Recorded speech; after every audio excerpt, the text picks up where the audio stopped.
हाय बच्चों, आज मैं फिर आप लोगों के सामने इलेक्ट्रिक करंट के एक और वीडियो ओम्स लॉ के साथ आ गया।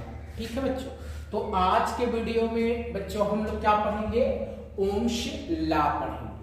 पर ओम्स लॉ को अच्छी तरह से समझने के लिए आपको इलेक्ट्रिक करंट के दो और वीडियो, जिनको मैंने पहले ही ऑलरेडी पढ़ा रखा है, तो उसको भी क्या करना होगा? आप लोगों को देखना होगा। ठीक है, तभी ओम्स लॉ आप लोगों को अच्छी तरह से समझ आएगा। ठीक है बच्चों, तो चलिए शुरू करते हैं ओम्स लॉ। तो देखिए बच्चे, ओम्स लॉ क्या कहता है कि अगर किसी भी कंडक्टर के लिए या सर्किट के लिए अगर टेम्परेचर को कांस्टेंट रखा जाए तो उसमें जो करंट फ्लो होती है वो उस कंडक्टर के जो पोटेंशियल डिफरेंस होते हैं उनके लिए प्रोपोर्शनल होती है। So simply you can say that at a constant temperature the current flowing in a circuit directly proportional to its potential difference. या अलजेब्रिक फॉर्म में बच्चों हम इसको I is directly proportional to V लिख सकते हैं, जहां पर I हमारा क्या है बच्चों? इलेक्ट्रिक करंट है, और V क्या है हमारा? पोटेंशियल डिफरेंस या पोटेंशियल भी कह सकते हैं। तो ओम ने जो है, ठीक है, एक्सपेरिमेंटली क्या देखा कि जब किसी भी कंडक्टर में, ठीक है, टेम्परेचर को क्या रख दिया गया? कांस्टेंट रख दिया गया, कहने का मतलब स्थिर रख दिया गया, तो उसमें जो करंट फ्लो हो रही थी वो क्या थी? किस प्रकार से रिलेटेड थी? तो वो उसमें जो पोटेंशियल था या पोटेंशियल डिफरेंस था उसके प्रोपोर्शनल थी। कहने का मतलब ये है कि अगर टेम्परेचर कांस्टेंट है तो जैसे जैसे हम इलेक्ट्रिक करंट की वैल्यू को बढ़ाएंगे वैसे वैसे उनके जो है एजेस का जो पोटेंशियल डिफरेंस है वो भी क्या होता जाएगा? इंक्रीज होता जाएगा बच्चों, बढ़ता जाएगा। ठीक है, तो उम्मीद है कि इसको आप लोग अच्छी तरह से समझ गए होंगे। ठीक है, कि किसी भी चालक या परिपथ में जो वैद्युत धारा प्रवाहित होती है उस चालक या परिपथ के वैद्युत विभवांतर के अनुक्रमानुपाती होती है बच्चों। ठीक है, अच्छा, अगर हम लोग क्या करें, इस प्रोपोर्शनल या अनुक्रमानुपाती के चिन्ह को हटाएं तो हम लोगों को एक कांस्टेंट प्राप्त होता है। ठीक है बच्चों, तो यहां से हमारा वो कांस्टेंट जो होता है वो क्या होता है अभी हम बाद में जानेंगे। तो V बाई आई की जो वैल्यू होती है इक्वल होती है वो कांस्टेंट के। अच्छा बच्चों, और इसी कांस्टेंट वैल्यू को, ठीक है, क्या कहा जाता है? परिपथ का प्रतिरोध कहा जाता है, और इसे R से डिनोट किया जाता है। ठीक है बच्चों, तो ये हमारा एक फार्मूला बन गया कि जो R की वैल्यू होती है वो किसके इक्वल होती है? V अपान I के। V क्या था? पोटेंशियल था, और I क्या है? करंट है, और R क्या है? तो R एक कांस्टेंट है जिसे हम लोग रेजिस्टेंस बोलते हैं। क्या बोलते हैं बच्चों? रेजिस्टेंस बोलते हैं या प्रतिरोध कहते हैं इसको। R को क्या कहते हैं? प्रतिरोध कहते हैं। अच्छा बच्चों, ये जो R होता है, ठीक है, ये ना तो उसके वैद्युत विभवांतर पर निर्भर करता है और ना ही विद्युत धारा पर निर्भर करता है। यह निर्भर करता है सिर्फ और सिर्फ जो चालक है, कंडक्टर। ठीक है, तो बच्चों, तो ये R क्या है? ये हमारा एक नियतांक है। ठीक है, जिसको हम लोग किस नाम से जानते हैं? प्रतिरोध के नाम से जानते हैं। ठीक है बच्चों। अच्छा बच्चों, तो प्रतिरोध क्या है? यह चालक की एक प्रॉपर्टी है। ठीक है, ये क्या है? प्रॉपर्टी होती है हमारे कंडक्टर की। और इसका काम क्या है? तो ये जो चालक में वैद्युत धारा प्रवाहित होती है, उसके मार्ग में क्या करता है? ये बाधा डालता है। यानी जब भी धारा उस प्रतिरोध से होकर के गुजरेगी तो उसका मान क्या हो जाता है? कम हो जाता है। तो you can simply say that it just act as an obstacle in the path of electric current.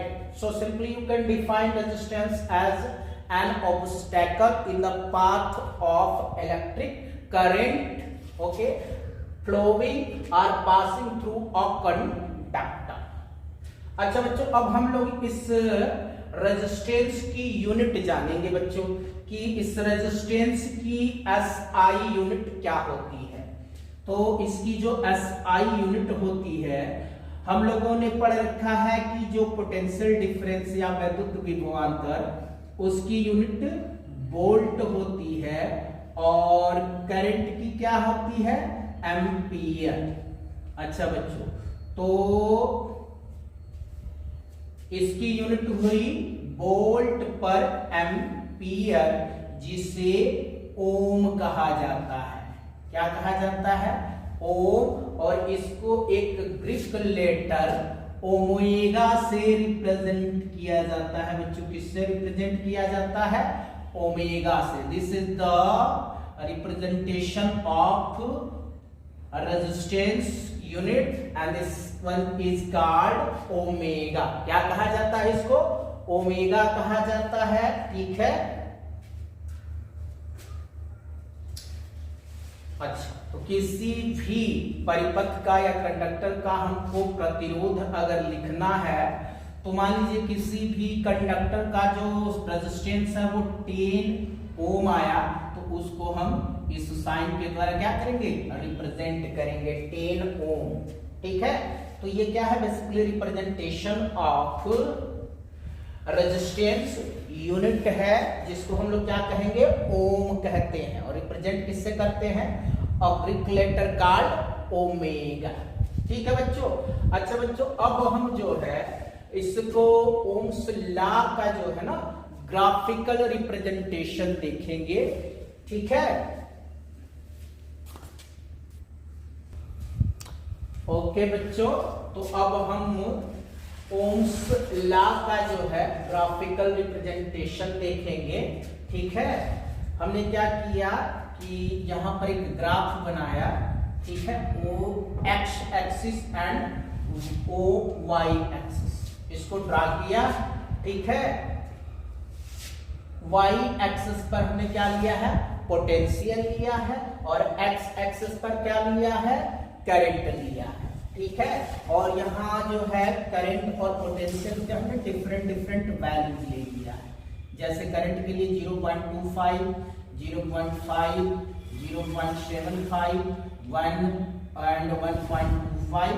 Same way में पोटेंशियल के लिए 1, 2, 3, 4 एंड 5। अच्छा बच्चों, अगर हम इनको क्या करें, पॉइंट्स को मिलाएं, तो हम लोगों को क्या मिल रही है? एक स्ट्रेट लाइन मिल रही है। और ये स्ट्रेट लाइन क्या शो करती है बच्चों? ये स्ट्रेट लाइन हमको उस कंडक्टर का रेजिस्टेंस बताती है। ये स्ट्रेट लाइन क्या बताती है बच्चों? हमको रेजिस्टेंस बताती है। ठीक है, और जब भी एक स्ट्रेट लाइन मिलिए तो इससे हमको क्या समझ जाना चाहिए कि ये जो रेजिस्टेंस है वो कांस्टेंट है। अब इसको हम कैसे देख सकते हैं? तो बच्चों, इसकी हम जो है स्लोप निकाल करके देख सकते हैं, या फिर रेजिस्टेंस को कैलकुलेट करें। स्लोप ना, सॉरी, रेजिस्टेंस को कैलकुलेट करें तो ग्राफिकल मेथड से R जो होगा y2 - y1 अपान x2 माइनस x1 फार्मूले से हम लोग क्या कर सकते हैं, इसके रेजिस्टेंस को निकाल सकते हैं। पहली वाली के लिए अगर हम कैलकुलेट करें यहां पर, तो ये क्या हो जाएगा बच्चों, ये हमारा V बाई आई देखें अगर, ठीक है, यहां पर तो हम लोगों को क्या मिलेगा 1/0.25। अगर इसको कैलकुलेट करें तो 1 मल्टीप्लाई 100/0.25 मल्टीप्लाई 100, तो ये वैल्यू 100 हो जाएगी और ये 25 कट के कितना 4 आ गया, 4 ओम।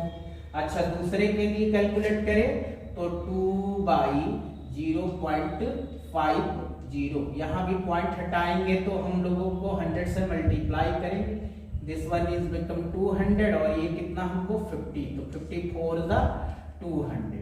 अच्छा एक और वैल्यू कैलकुलेट कर लेते हैं हम लोग, तीसरी वाली भी, तो ये क्या है 3/0.75, यहां भी हमको पॉइंट हटाना है तो 100 से मल्टीप्लाई करेंगे, ये 300 हो गया और ये हमारा 75, तो ये भी हम कैलकुलेट कर रहे हैं तो 4 आ रहा है। तो हम क्या देख रहे हैं, हर एक केस में जो रेजिस्टेंस की वैल्यू है वो 4 ओम 4 ओम 4 ओम आ रही है।